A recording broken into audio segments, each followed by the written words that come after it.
by Neil. Happy New Year. And by Dom. Hello there. Welcome back. As Neil says, Happy New Year, everyone. What a great start it's been to the year. Why don't we start off with Moments of the Week? Neil, I'm going to throw to you first. It's quite nice how Moment of the Week actually probably does fall within the week, because we're still during that sort of festive period where everything is just crammed together. So a week ago was just before New Year's Day. And my moment of the week is actually just looking at the table. You know, one of those things, looking at the league table after we won against Tranmere and just seeing where we are and just being proud. Not that I think this is as far as we can go. I think we should be top. I think we should win the league. But just seeing the position that we put ourselves in, and also just looking at the teams around us and feeling absolutely confident in our ability against them all. So yeah, that's just to be where we are at this stage in the season with a game in hand and those teams above us looking really solid. I am very, very happy Cov fan at the moment. Do you know what? Yeah, you're right. I think that's really fair. What I wanted to quickly throw in there as an added extra in there is all I can hear is Paul's voice saying, yeah, well, why don't we have a look to see how we end up at the end of all of the games in hand and everything? And it's like, third. Yeah, that don't count. Also, I don't like to speak about Paul's name in vain while he's not in the cast, but obviously before the Wickham game, we put out their big match because obviously it would put us within a certain amount of points of Wickham, so it's obviously a big match. Paul said it was not a big match, and that's not fair. I mean, why would you not consider that game a big match? Yeah. That was crazy behaviour on Paul's behalf. He was like, yeah, when we lose that, we'll be like 9th or something. That is not the spirit. I don't want to speak ill of someone that's not on the podcast, but I am so certain that I would do it if he was here. I'm also so certain that he will never listen to this, and so therefore it's completely fine. Dom, what's your moment of the week?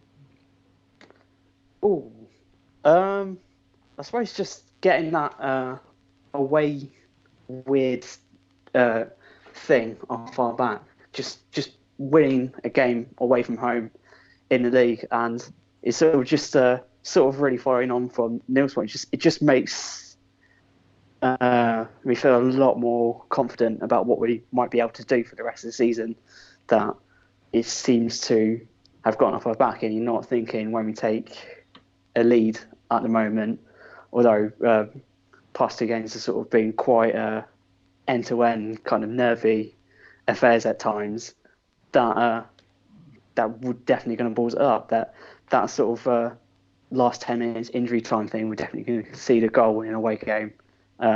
We don't seem to be doing that anymore. And I think that's been a crucial step forward for the season.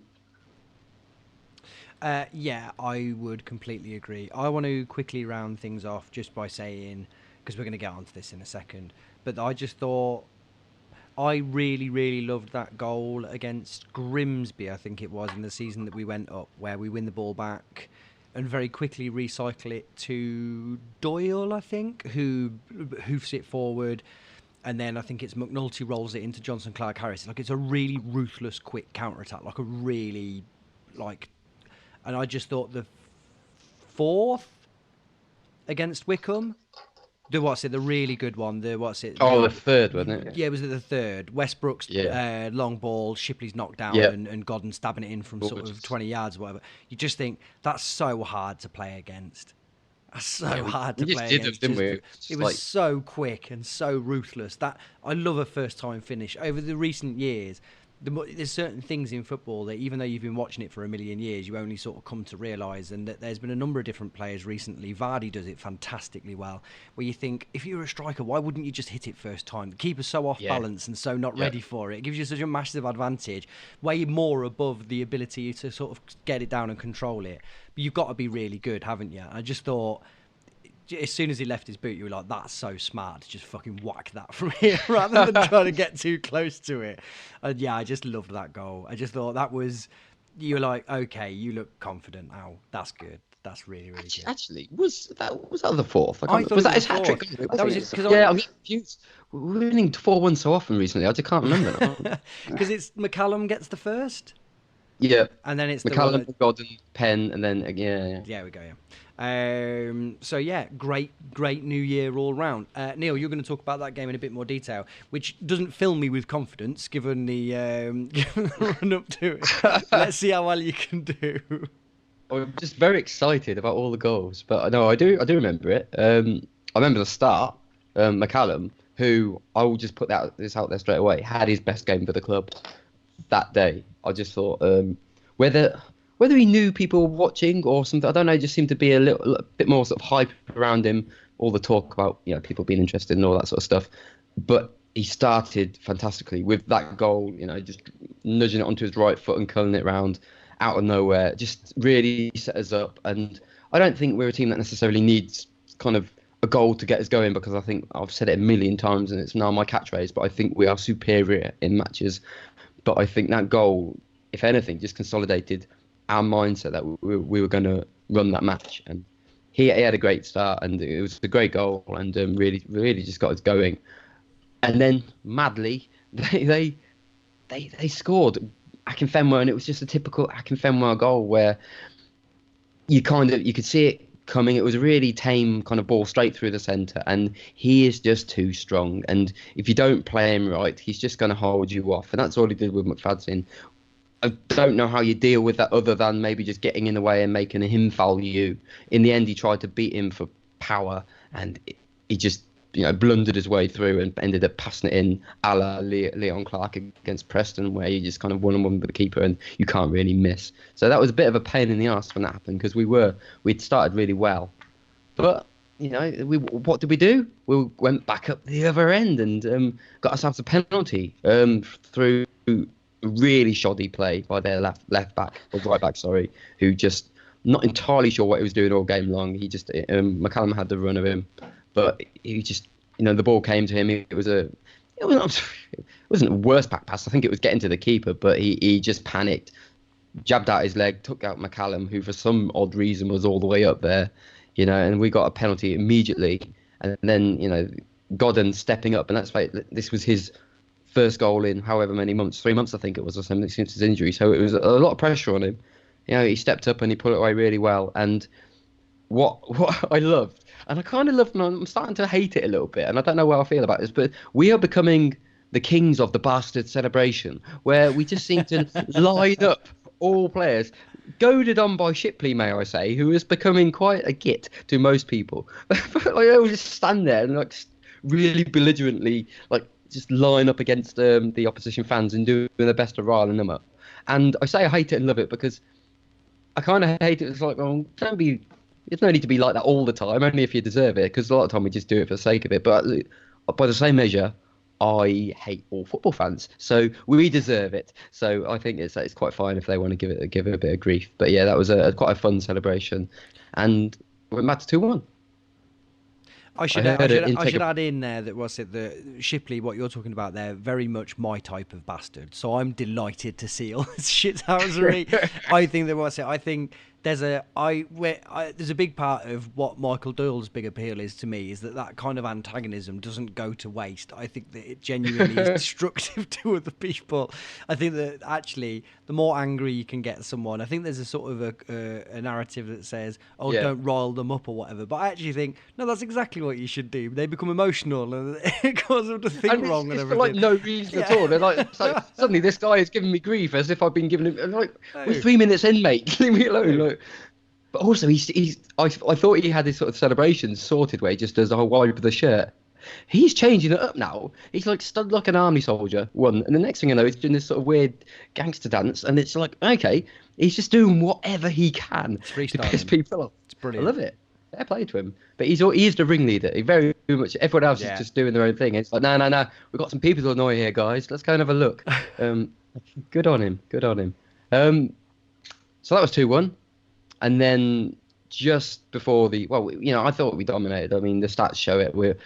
I was looking back through the stats of recent games, and it's very rare that we don't have all the possession. I think maybe Shrewsbury was the only game in the last sort of 2 months where we didn't dominate possession, but also shots on goal and shots. We're just the superior side at the moment, and it showed it against Wickham. I mean, I just the overall picture of the game is I couldn't believe they're top of the league.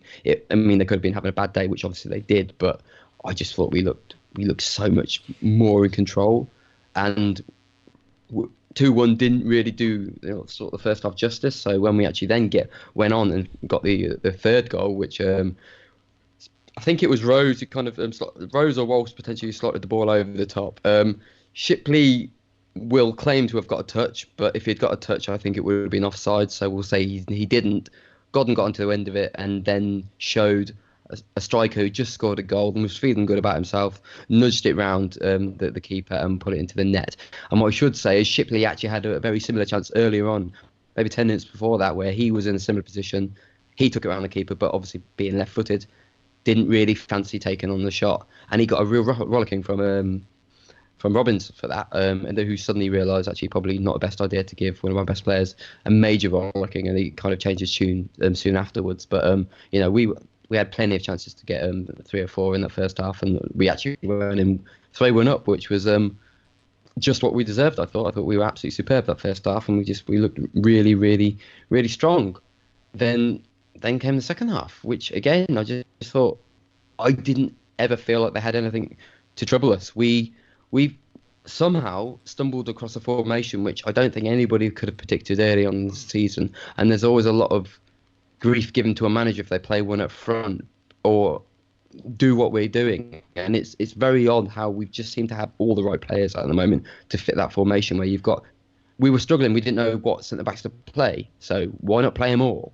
And then, which makes sense. It's like, what do you do with McFadzean? Well, he's a bit of a maniac, so flank him with some calmer heads and let him do maniac stuff in the middle.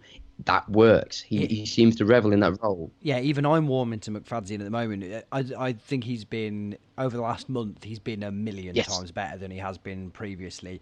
You don't know whether that is, like you say, just having 2 people marshalling him, but that, you look at him now and go, right, okay, this is much better, this will do.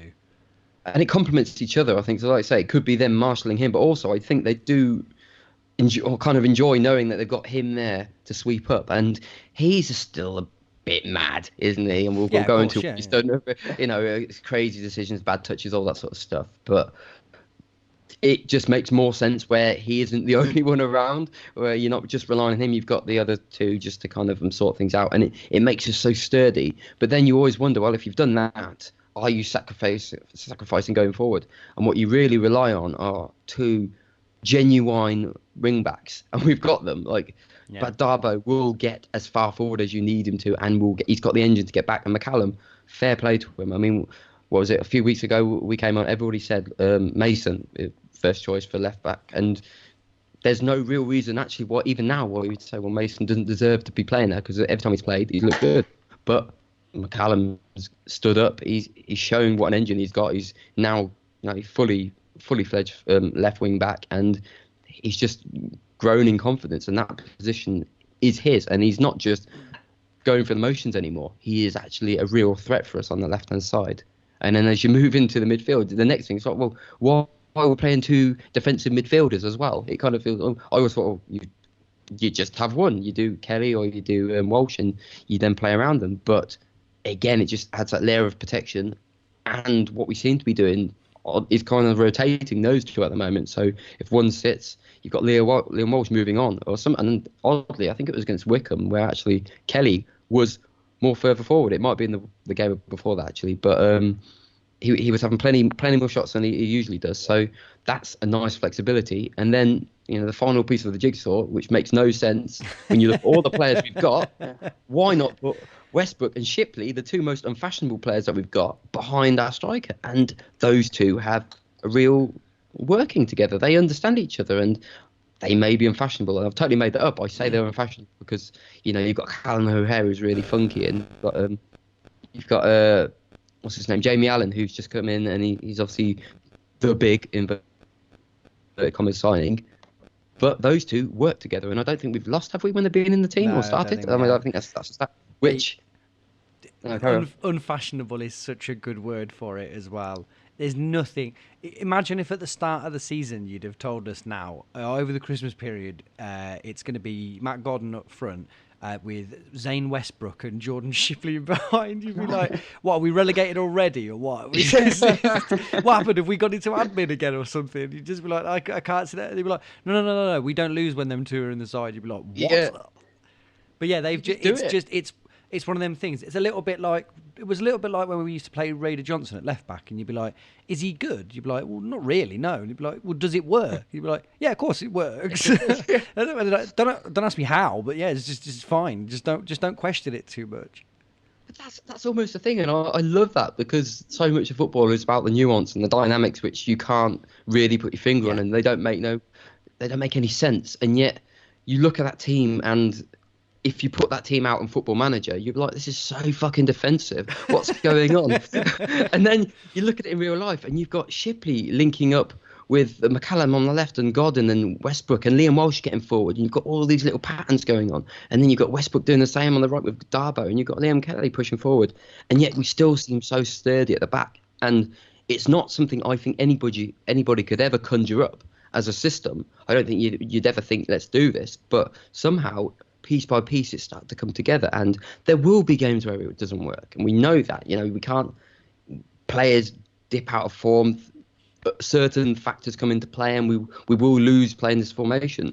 But I think what we've at least done is identified something which we can fall back on and say, look, this makes us solid. So if we do go through a period where maybe we've lost a couple, we know we can. I think we could fall back on this formation and say, well, you've got to be bloody good to beat us in this, or you've got to be really lucky. And we finished off the game with like you say, against Wycombe, with that goal, which for me, goal of the season. I just think the play up to Shipley, and for Shipley again, Mr. Unfashionable, and I'm saying that even though I love him. Yeah, I think he's a great player. I think he's been brilliant. I think he's got great quality, and the only reason I say he's unfashionable because he's not a name, but he soon will, and he is becoming a name.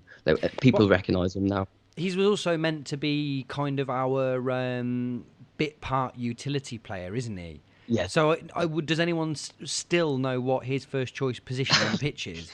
He's moving further forward, isn't he? Exactly. I can do more. Yeah, but this is the thing: is that there is nothing about him that screams. He's not a Baylessy, oh yes, please sort of player. And yet, over the Christmas period, I think if you think about sort of performances being ranked and an average being derived, over the Christmas period, he really moves forward into being our player of the season for me. I just think increasingly think you're really, really good. He scored 5 and assisted 5 and hasn't been in the team all season.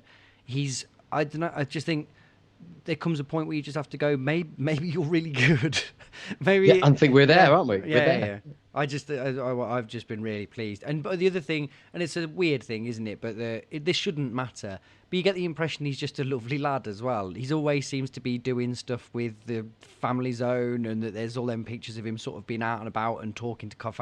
He just seems like a nice Cov lad, doesn't he? You kind of think, this is exactly the sort of person I want to be doing well in this team. That's it. Because the stuff on the pitch is pantomime. I mean, all that stuff around the side is just, winding people up. But the day-to-day stuff, it is always him going out to the local pub, seeing people. I mean, apparently he was in my mate's local pub, not on the Raz or anything, but just like talking to people, saying hello to all the old fellas in there, just showing his face and just being a good guy, and that's kind of what it's all about. And he's had a fantastic season. Like you say, he's not been in the team, but he's had a fantastic season. And that flick, and I don't blame him at all for having a little bit of a cheeky swipe at the club after they referred to it as a knockdown, and you're like, that has never been a knockdown. That has never been a knockdown. That was a thing of absolute beauty. And then to round it off, like you say, first time, I think just giving it that flick the justice that it deserved by actually smashing the fuck out of it right into bottom corner. Like, yeah, here we go, hat trick. That's the goal. And the way that then Shipley legged it off in a totally different direction, like the Ultimate Warrior. It's like, yeah, see you later, guys, I'm off. It was just, rounded off. I say rounded off, it was only 50 minutes. we then had to finish off the game, but it was easy. Fantastic game. I think there are some assists where they're so good that they actually deserve to be credited with the goal. I remember there was a goal that Mario Balotelli scored against Everton years ago where it was a David Silva pass from about 60 yards that effectively gave him a tap in. And you're like, well, I'm not too sure whether that's your goal. I thought that one was a bit like that where Shipley, surrounded by, 2 or 3 players, is able to somehow wrap his leg around it so that he gets on the fucking plate for him. You're like, well, it's still a good finish, but he has... That was nothing a second ago. I also just wanted to, before we leave the formation, I also have a bit of a theory that, is it possible that, I agree with you, it's a really odd formation, but did Robbins look at it and think, perhaps if I put a cage of players around McFadzean, he can't do any damage anymore? It's like the bird cage. Yeah, like if we could get Rose and Hyam either side of him, and then sort of as like a square ahead of him of Kelly and Walsh. Perhaps if we just put him in a box, maybe opposition can't get near enough to him. He's trying his hardest to. He's like, nah, we got this. Right, okay. Any final thoughts on Wickham then, Neil? No, just it was a huge game because. The actual point situation was if we won that, we'd go within 6 points and a game in hand of top of the league. For me, that's where I'm looking. That was a massive win for us, and to do it in such a style, what a good Christmas present that was. Yeah, exceptional stuff. Right, okay. Well, the question is, could we do it again, Dom?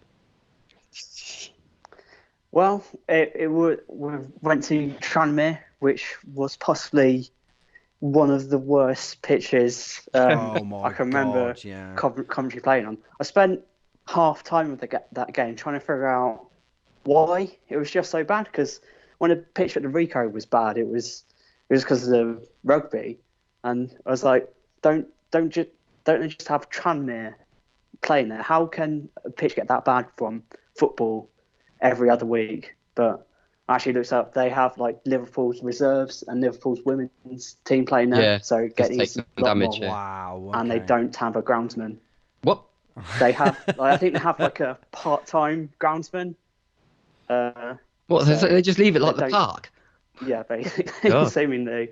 And there was a couple of particularly muddy patches where the ball just went on it and it died. There was one in our half in the first half towards one of the flanks, and there was a couple of passes out there early on. I just kept on thinking, why are you passing to that area of the pitch? Because there's just no chance of the ball moving. It's just not. It sort of helped Tranmere get in the game a little bit, I thought, because while that pitch was making things difficult, we were just playing such magnificent football for at least the first half hour, where basically every time we got forward, we looked like scoring. Just the combination play and movement between Shipley, Westbrook, and the midfield, that sort of that four there. I think people are sort of calling it like a midfield box, where it's sort of all the pieces can sort of move about in different ways. So it's not like Shipley and Westbrook are strictly playing as like the supporting forwards in the formation. Sometimes they'll drop into midfield. Sometimes they'll be making runs beyond Godden, and it made it just so difficult for Tranmere to try and pick anyone up to mark, and it sort of led to the level of confusion that seemed to lead to the first goal, where sort of the cross was played in by Walsh, I think, after combining with Dabo on the right, and Godden sort of just sprung in behind the defence like he was on a trampoline and headed it into the back of the net, and just like, wow, we're really up and running here. And from that point onwards, it just felt like we were creating chances at will. Shipley got the second goal, and it just looked to be a case of how many goals did we want to score. Just didn't seem like anything could go wrong. And then Tranmere launched a ball forward, so McFadzean sort of gets beaten to the flick on, and then they're in behind. And it's a really good finish, I thought, past Morosi to make it 2-1. And combined with that pitch, there was just felt a little bit of uncertainty crept into the game. And then at the start of the second half, it was just the worst start possible, where everyone who'd looked so composed in that first half just was suddenly looking very panicky. They're making the kind of mistakes that they just didn't look like possible like making. I think there's possibly 2 or 3 players in this side in particular. Just when teams get on top of them, they make poor decisions. I thought Hatty Dabo in particular. I mean, he's an absolute Rolls Royce for a player when we're playing really well. He could be absolutely fantastic, but then just makes absolutely awful decisions when he's under pressure. And there was a few moments where Tranmere got him behind him, and it was causing some panic. And then the penalty that he gave away, I've seen a few people saying that it was possibly a harsh decision, possibly a bit of a dive. But if you put your hands on the back of a player in the penalty area in that kind of atmosphere as well, it was just a penalty all day. And then Tranmere had the chance to equalise, and you're just like, I can't believe this game has gotten away from us like this. This is sort of been. It sort of just shows how quickly football can change. How it's about those key moments. How it's about when you're on top in games, really making sure you put teams away. You just give them no chance, and we've given them that sign of life in the first half, and they really rallied around that at the start of the second. And then that penalty goes flying over the crossbar, and it's a huge sigh of relief. Yeah. And not soon after that, Robbins made a couple of absolutely key changes, bringing on Bakayoko and O'Hare. It was one of the big problems in the start of that second half. So we just couldn't get out of our own half.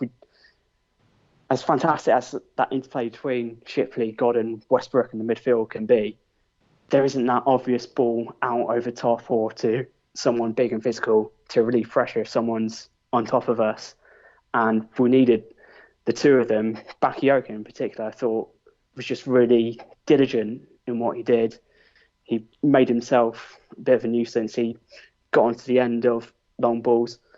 And then O'Hare was sort of there around the second ball, so he was sort of following on to stuff. And that put Tranmere's defence on the turn and meant we could relieve pressure on ourselves.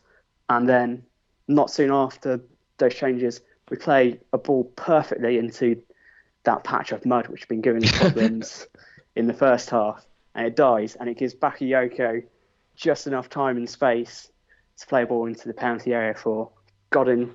It was a cutback for O'Hare, yeah, and then it was a very, very quick piece of thinking to get him gorgeous to Godden, back, who was in space, and the finish was 3-1, and that was just like any level of anxiety about how the game was turning against us was gone. Now that was the point. The game was truly won, and the rest of the game, you just tell that the life is sort of sapped out of Tranmere a little bit. They're still causing us a few problems, still turning us a little bit, but it just wasn't with quite the same intensity. It was just those two key moments had absolutely turned the momentum of the game, which had looked to be going against us, right back in our favour. And then just again how we relieved pressure on ourselves, and then Callum O'Hare gets in the penalty area, takes a tumble, clear penalty as well, and then Godden tucks it away confidently for his second hat-trick in the space of 2 games, which is apparently the first time that's happened for a Coventry player since the 60s. See, this is what I was. So is this a league thing? Because I swear Darren Huckabee did this twice. Was that one in the cup, maybe? One in the cup against Macclesfield. And then one against Forest. Yeah. Yeah, okay. Yeah. I just thought, I don't know about you, Dom, I just thought they were the right substitutions as well, weren't they? Yeah, it was like I say, it was just exactly what we needed. We didn't have we just didn't have much of a threat on the break. We didn't have any presence about us up top, and that's exactly what Bakayoko and O'Hare provided for us. That sort of level of just sort of bit of physicality, bit of pace, a bit of fresh energy as well, considering that. And that's it, isn't it? The Christmas period. For me, I just feel like sometimes it's nothing more complex than just giving the opposition something slightly different to think about. Because when your back's against the wall, it's just their only focus is really right. We're just hammering balls at you now. We've got the upper hand. We're going to find a way. We're looking at like exposing you, and we saw at that stage, sort of Shipley and Westbrook just weren't involved. They weren't like a concern for them. So then to bring on, let's say, someone that's like powerful and physical, even if it just makes them turn their eyes slightly and just adjust their focus or position, that helps you. And then I think O'Hare, who's just a real sort of live wire. He's just always nipping in, and he's not always doing the perfect thing. I just think he's always nipping in, always making them think, and he's really good at just getting his foot in and just grabbing the ball back for us and just moving us on up the pitch. And that pitch wasn't perfect for him at all, but I just thought the way that he came on and just made them ease back a little bit, and that's why there were such good substitutions, I thought, because they weren't necessarily perfect performances by the players as they came on, but it was just more about how they just alleviated a lot of the pressure and the thought and the focus that was coming on our defence at that point in time. I think O'Hare struggles when we bring him on when we are chasing a game, because he becomes a focal point for our attention, and I'm not sure he can do that role in a position like where we were previously, where he's can be effectively peripheral, if that makes any sense. He's perfect. So you're not looking for him to take the game by the scruff of the neck or to do anything to... And then ironically, he has more of an impact than he would have done in a game. Does that make sense? I think that you're not looking for him to do everything at that point. You're just looking for him to come on and make those sort of slight differences. But then he was super effective. I thought more than anything it was the fact that we just couldn't get the ball to stick up front, and Bakker just gave us that ability, didn't he? Yeah. I do get your point on O'Hare, though. I do definitely get your point on O'Hare, because it kind of feels like when you go back early on in the season where he was coming on and we were just throwing him on, a bit of a Hail Mary. It was coming off because he was just, what's this guy going to do? And then as it moved on, he'd got a couple of goals, and suddenly it's like, well, you're going to play all the 90 minutes for us, and we're going to route everything through you. You're our number 10. He couldn't focus it. Yeah, and it's like, well, no, maybe his position at the moment, as he's still developing, is just let him weave his way into the game. Let's not focus all our energy on him. Although I think he does have a lot of ability to allow him to do that. But like you say, he just the periphery of the game is perfect for him. It's just where it really suits his play.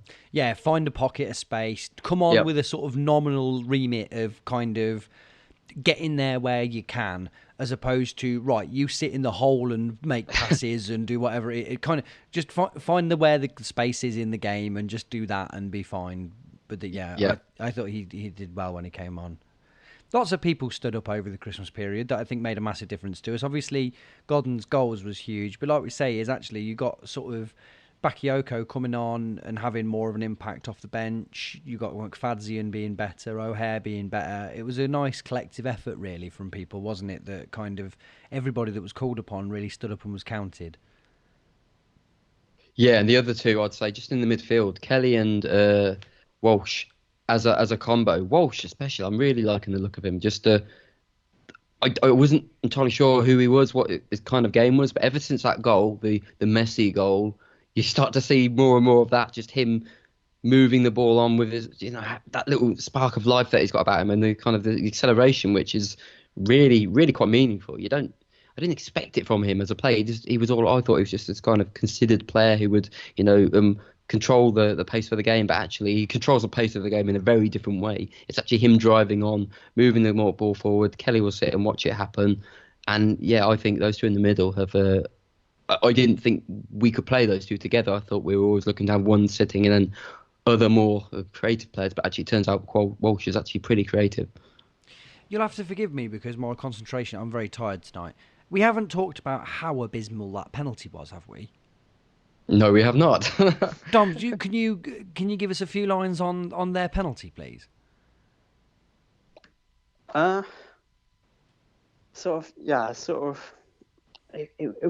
wasn't good. It was very mixed. You think the absolute basics of a penalty in a sort of key moment in the game is get it on target. If the keeper makes a save, he's made a save, but get it on target, and he's just gone straight and above the goal. So if I was to estimate a height, I would have to say that went a million yards over the goal. The very second hard. second worst penalty I've seen against us this season. What was it? Oh, of After course. in Oh the God, yeah. Walsall penalty shootout, Yeah. and Oh my you saw on God. iPhoto. I was there in the stadium, and just the absolute height that he managed to get on there. If you've seen the away stand at St Andrews, it's like 2 tiers, but the second tier is just so high up, and it made the second tier. It's just sort of almost quite brilliant in a way, just sort of from a short distance, how he could get it so high.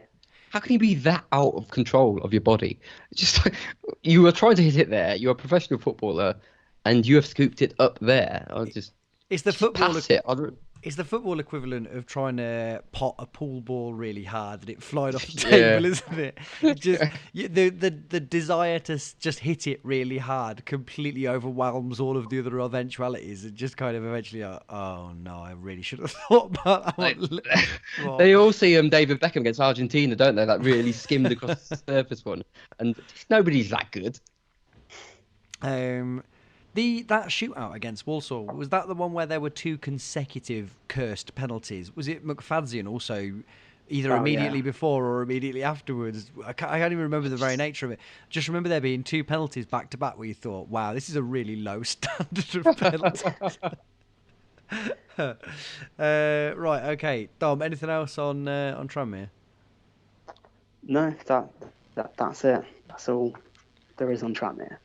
Right, okay then. So let's do Bristol Rovers first. Right, who's got anything to say about that game? It's a cup game, and I know that the traditional stance on the Neil Lamb show is to disregard the existence of cup games, but we are going to talk ever so slightly about this. Who saw this in any sort of detail? Yeah, so I managed to catch it whilst I was across the seas somehow. So yeah, I'm sort of trying to find a way to quite describe it, because I thought just interject. You were able to watch it legitimately in this country, so you don't have to feel too bad.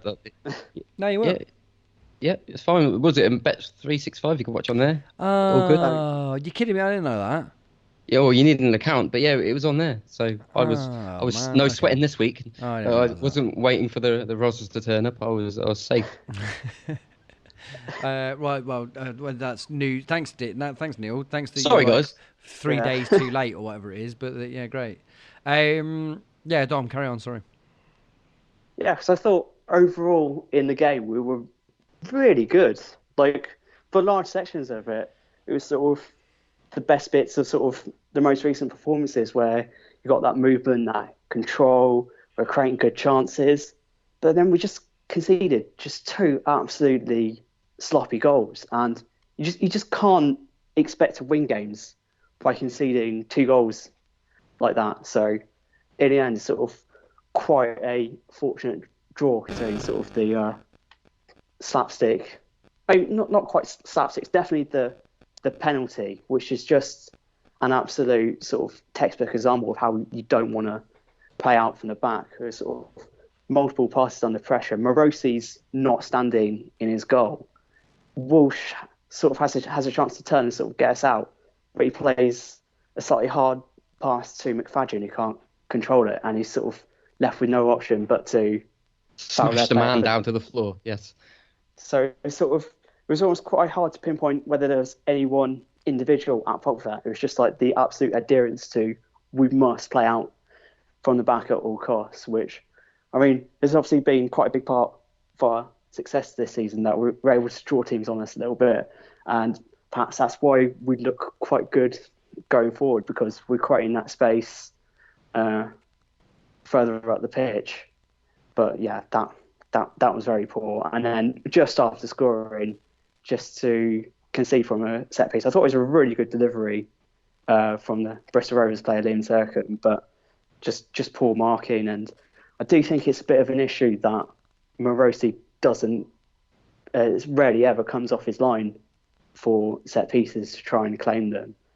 I do think whether that's part of why he has a better standing among our fans than Lee Burge. I mean, Morosi's made some excellent saves over these past few games, and yeah, he's been an important part of it. Also with like our passing out from the back, but I think because he stays on his line, it's less obvious that he may be making some poor decisions with coming for crosses.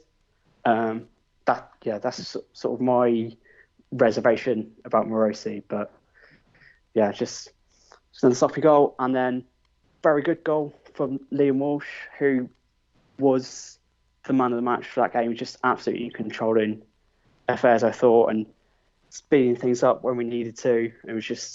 He was just the man that game.